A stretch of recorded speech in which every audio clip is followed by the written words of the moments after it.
Enseguida intervendrá el ex senador Carlos Alberto Baena, quien fue coautor del proyecto de ley que se adoptó como Ley 1482 de 2011.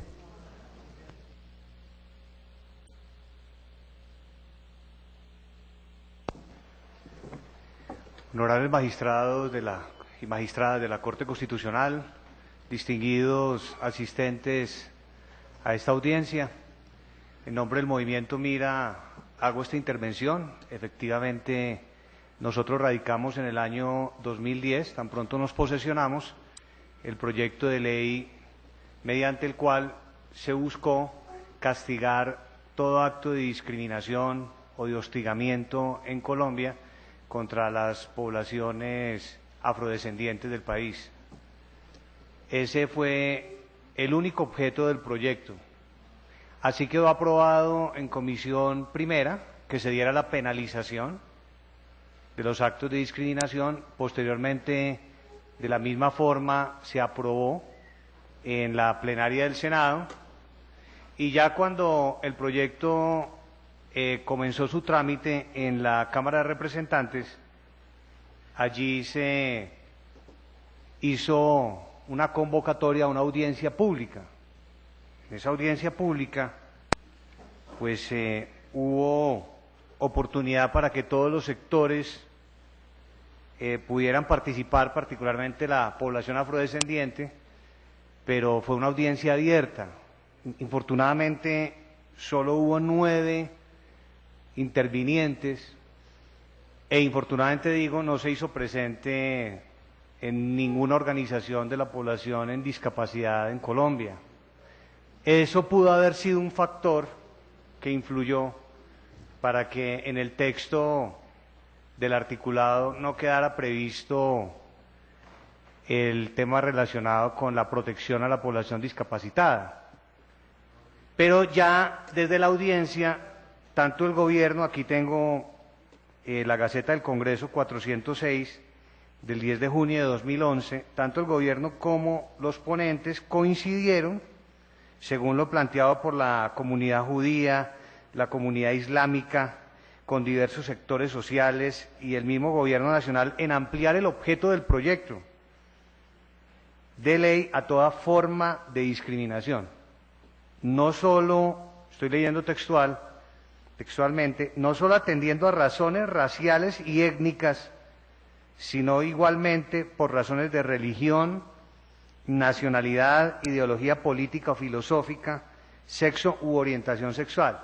Entiendo yo que, buscando algo de carácter más general, más universal, y replicando el inciso primero del artículo 13 de la Constitución Política, que habla en términos generales de estas poblaciones y de estas caracterizaciones.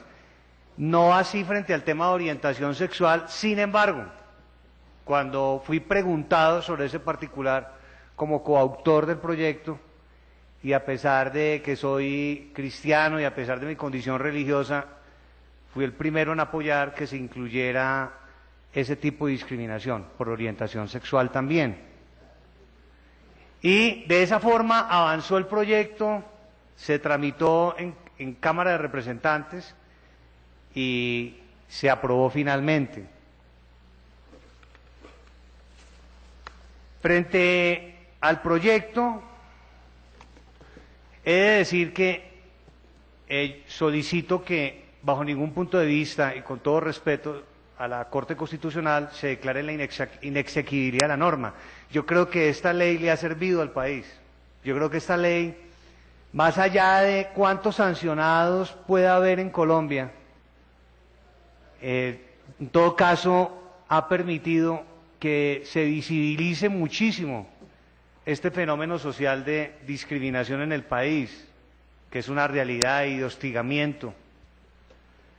Y es un avance desde ese punto de vista, aunque obviamente nosotros también esperaríamos que cada día las decisiones por parte de la justicia sienten un precedente para lograr una estrategia mixta de disuasión desde el punto de vista de respuesta penal para los discriminadores en Colombia y a la vez de un cambio cultural y todo un trabajo pedagógico que seguramente tiene que complementarse con la estrategia de carácter punitivo penal.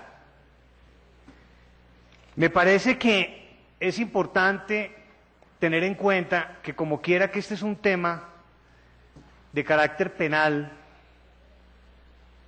respetuosamente también lo digo, amerita, a mi manera de ver, por ser casi que un tema punitivo y un tema de reserva legal, fuese una competencia del Congreso de la República. Porque es una ley que contiene penas, porque es una ley que penaliza. Si bien es cierto, la Corte Constitucional nos ha ayudado muchísimo en el tema de discriminación en Colombia, a través de diferentes pronunciamientos sobre la diferenciación, sobre la discriminación, sobre el test de proporcionalidad y de igualdad, en muchas sentencias. A mi manera de ver, ya penalizar o ya asignar penas sería un tema de reserva legal, es decir, sería un tema de la ley. Y desde ese punto de vista hago la invitación para que se maneje de esa forma. Es más, quiero decirles que antes de finalizar el periodo constitucional anterior como senador, tuve oportunidad de aprobar en nombre del movimiento Mira el proyecto de ley que fue radicado en el Senado para penalizar los actos de discriminación y también de hostigamiento. Quiero decirle eso al doctor Parra con la mayor consideración y con la mayor solidaridad, que en el texto aprobado en la Cámara Alta quedó consignado todo lo relacionado con discriminación y con hostigamiento. Es decir, ambos actos quedaron reflejados. En actos de discriminación se incluyó la discapacidad y en hostigamiento se incluyó también la discapacidad, con un tratamiento igual al que se le da a las otras formas de discriminación. Quedó el artículo 134A como actos de discriminación en el Código Penal por razón de raza, nacionalidad, sexo u orientación sexual o discapacidad. Y en el tipo penal de hostigamiento también quedó la discapacidad. Dice de igual manera que el que promueve o instigue actos, conductas o comportamientos constitutivos de hostigamiento orientados a causarle daño físico o moral a una persona, grupo de personas, comunidad o pueblo por razón de su raza, etnia, religión, nacionalidad, ideología política o filosófica, sexo, orientación sexual o discapacidad, incurrirá en prisión de 12 a 36 meses y multas de 10 a 15 salarios. De modo que yo la invitación que haría es a que avancemos con el proyecto de ley en el Congreso de la República. No hay objeciones, no hubo objeciones en el trámite. Estamos de acuerdo con la penalización de todo acto de discriminación u hostigamiento contra la población en discapacidad en Colombia. Sí aprovecho este momento para dejar un tema que quiero plantear y que quiero poner sobre la mesa. Y este mismo texto nos puede servir de guía. Fíjense que, por ejemplo, cuando se está hablando de discriminación, solo se habla de seis formas de discriminación. Pero cuando se habla de hostigamiento, ahí sí se incluye, por ejemplo, la religión. Pero la religión debería ser un tema que debería estar en actos de discriminación y también de hostigamiento.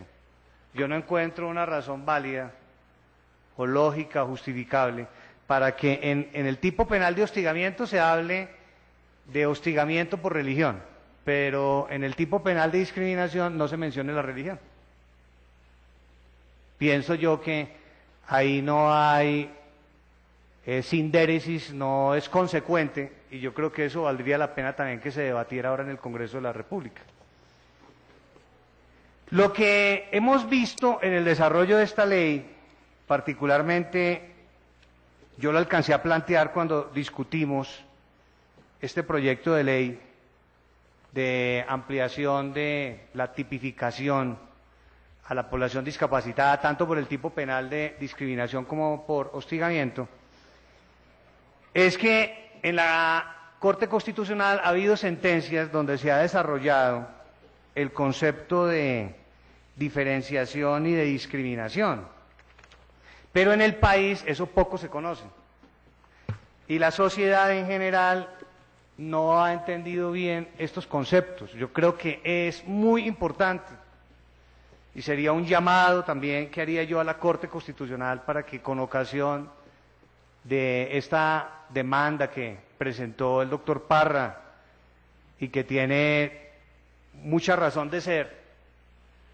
se abordara por parte de la Corte Constitucional este tema más a fondo, si es posible ejemplificar un poco más de lo que es la diferenciación y de lo que es la discriminación, incluso porque la misma Procuraduría General de la República, en el escrito que allegó al expediente, manifiesta que no hay claridad en la ley acerca de lo que llama la Procuraduría una discriminación justa o una discriminación injusta.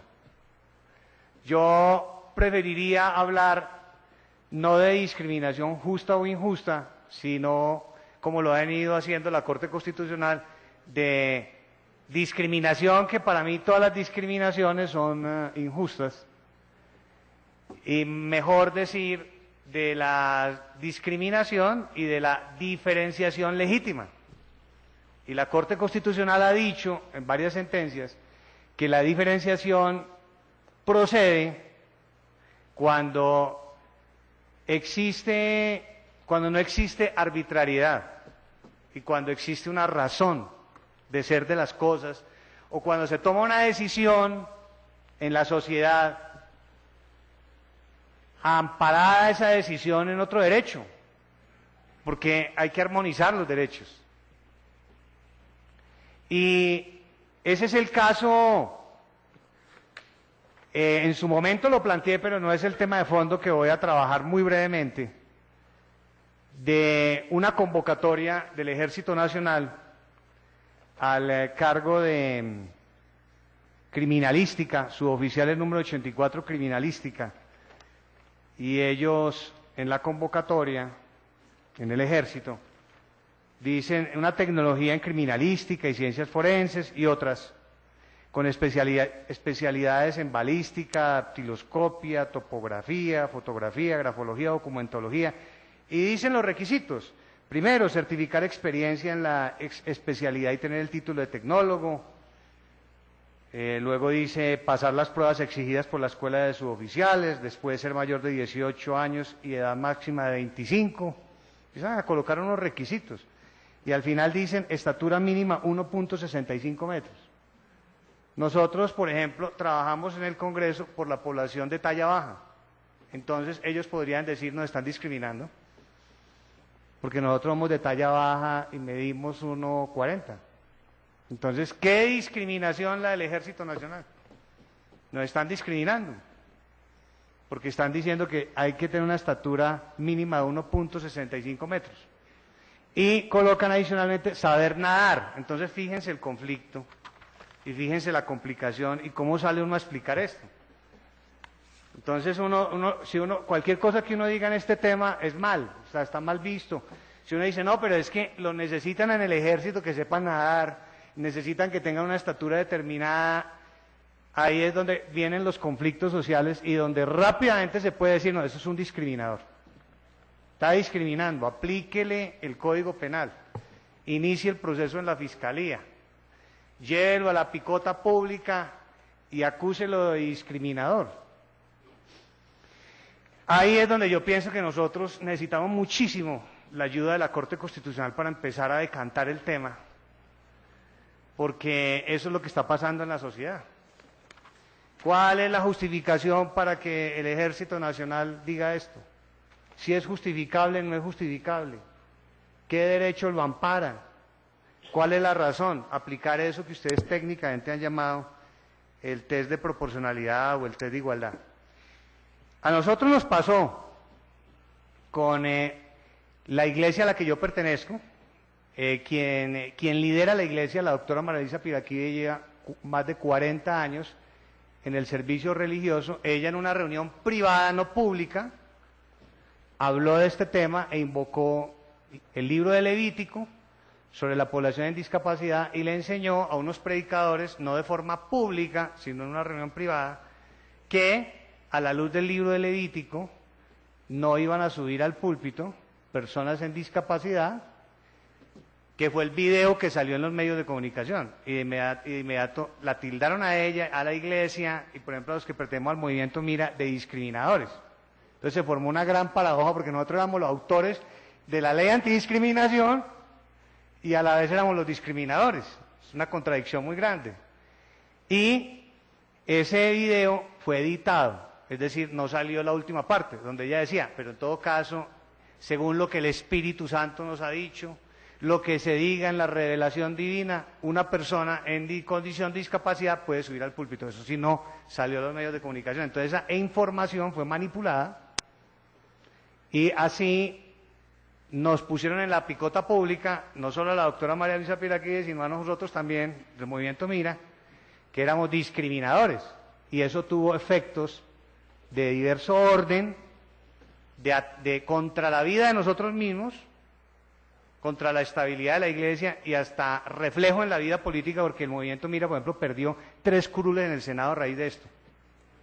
Entonces fíjense cómo,